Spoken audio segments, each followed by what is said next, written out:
Welkom by vandag se luistermeditasie. Dit is Woensdag 13 Mei. Die skrifgedeelte wat ons vandag saam lees is 1 Johannes 4 vanaf vers 7 tot 11 en ons gaan dit lees uit die 2020 vertaling. Kom ons kom tuis in hierdie oomblik van lig en lewe.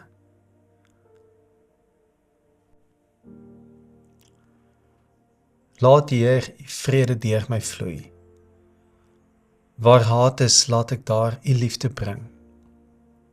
Laat ek in pyn en smart vertroostend wees en krag gee deur geloof in u, o Heer.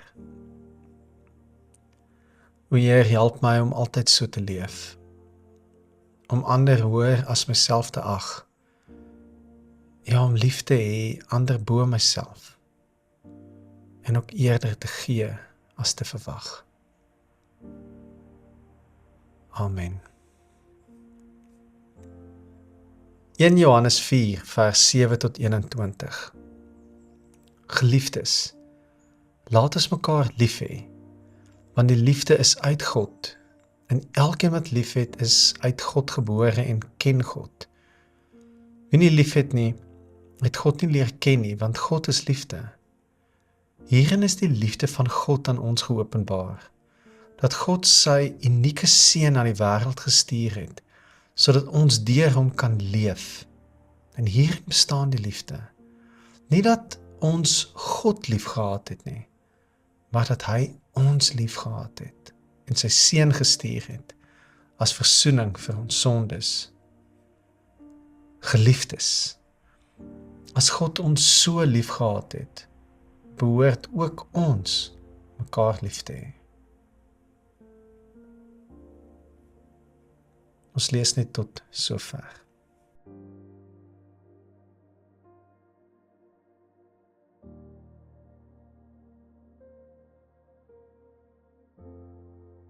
In die liefde was God eerste.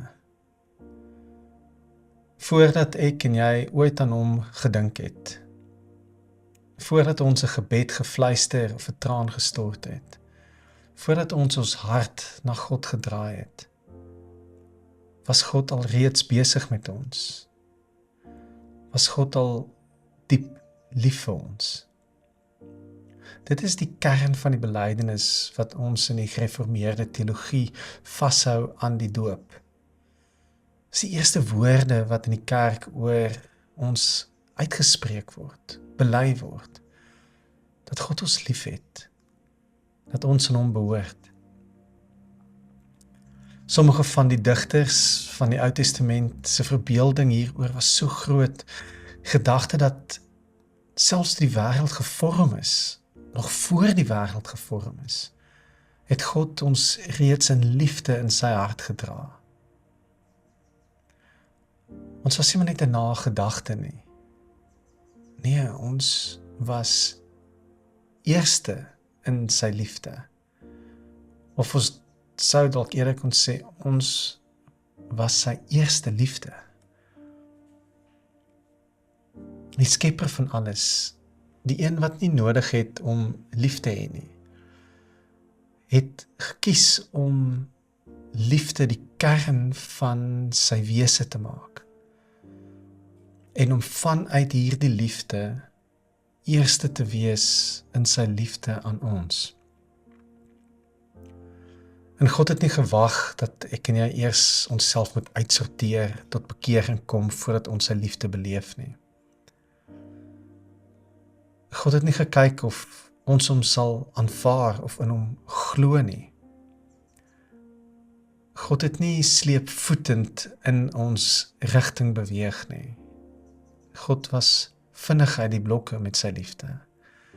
Met 'n kruis, met bloed, met genade wat ons op die naam kom roep, lank voordat ons self ons eie naam kon hoor.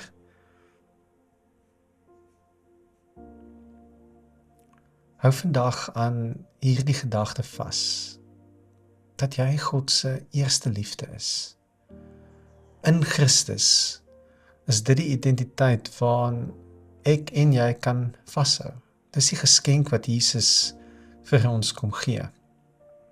dat ons God se kinders word en hierdie eerste liefde van God ook deel van ons eie verstaan van onsself en van God kan maak. Dis nie omdat ons so oulik of geestelik of korrek is in ons dogmatiek nie, maar omdat God is wie hy is, liefde, agape. En dan hier in vers 11 kom hierdie sagte maar kragtige uitnodiging van die skrywer van die brief. Net soos God, so moet ons ook eerste wees met ons liefde. Moenie wag tot jy aanvaar word, of tuiskom, of verwelkom word, voordat jy met jou liefde op loop gaan hê. Moenie eers kyk of daar vir jou 'n plek in 'n ander se hart is nie. Moenie sleepvoetend en versigtig nader tree met jou liefde nie. Loop voor, neem leiding. Moenie wag tot 'n ander eerste geduldig is nie. Wees eerste met jou geduld. Moenie wag tot iemand anders vriendelik teenoor jou optree nie. Wees eerste met vriendelikheid. Wees eerste om bly te wees oor ander se sukses. Wees eerste met jou komplimente en jou ondersteuning. Wees eerste om terug te staan, eerste om te gee, eerste om te vra, hoe kan ek help? Wat het jy van my nodig? Wees eerste om te vergewe, die wrok neer te sit, die klad uit te vee, om te kan aanbeweeg, om te sê, dis agter ons, dis verby. Wees eerste om te beskerm, te bedek, wees eerste om te glo, te vertrou, en wees eerste om te sien en met hoop te leef. Wees eerste om vas te byt en jou plek in te neem in moeilike situasies, deur te druk tot die einde toe. En doen dit nie omdat jy op soek is na liefde nie, maar omdat jy diep binne in jou weet dat jy is geliefd en sy liefde woon in jou.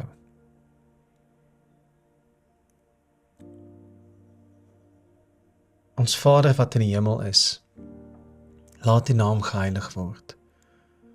Laat die koninkryk kom. Laat die wil geskied, soos in die hemel, net so ook op die aarde.